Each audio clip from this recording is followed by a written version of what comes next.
one of the questions I've got for Brisbane is what are they going to do without Marcus Adams? He's still recovering from delayed concussion. It feels like they've put him on ice for, almost for the season next year. They're going to have to work out how life is without him in defence. Well, that's the challenge. Like, in the perfect world, it's Andrews and Adams that hold up the back half for the Brisbane Lions, allows others to play their role more effectively.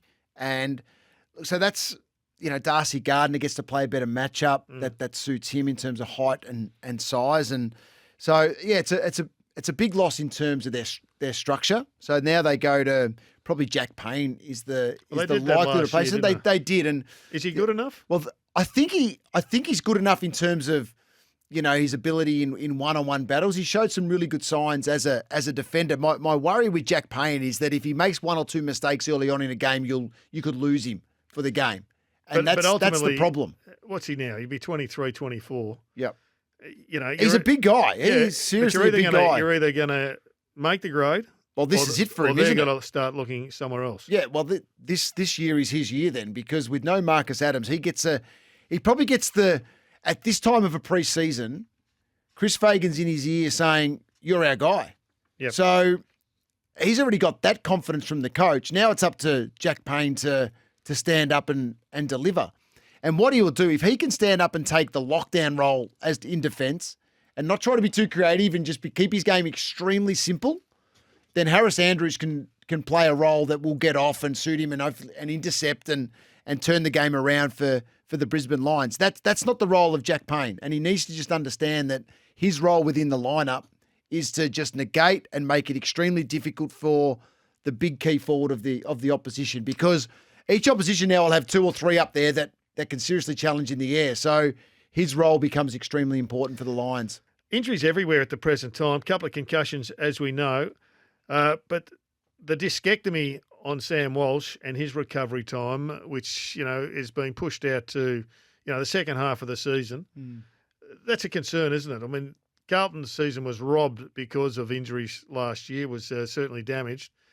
And you would have just loved to have all their A-graders up and about, ready and firing, not a question mark going in on one of them.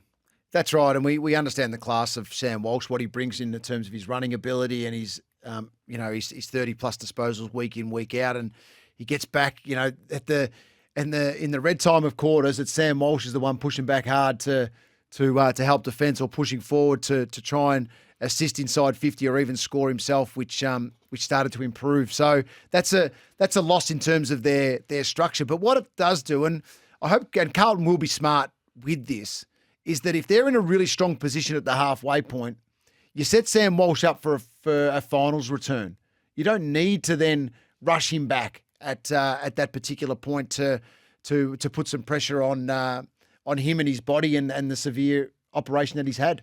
We're sort of trying to pose these discussions around injuries, and Jack Hayes, the last thing they needed to do was drop another big man.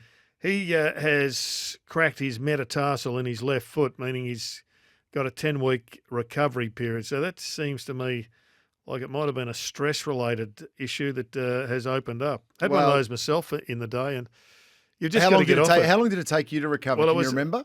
Well, I had the pre-season, so it happened in the finals campaign. It happened pre-finals campaign, and in the end, I played through finals. It snapped through one of the finals, and you had time off. Had a few months off, so that was okay.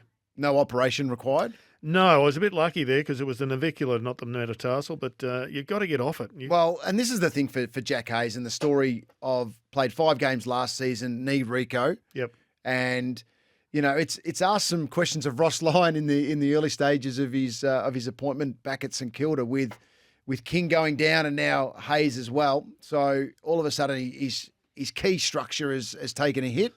Yep. And how he can sort of, start to manipulate and massage that over the next 3 or 4 weeks before they'll start. Well, they would have nearly started match sim already in preparation for, I think it's about March 3 to 5 is when their first official preseason games will be.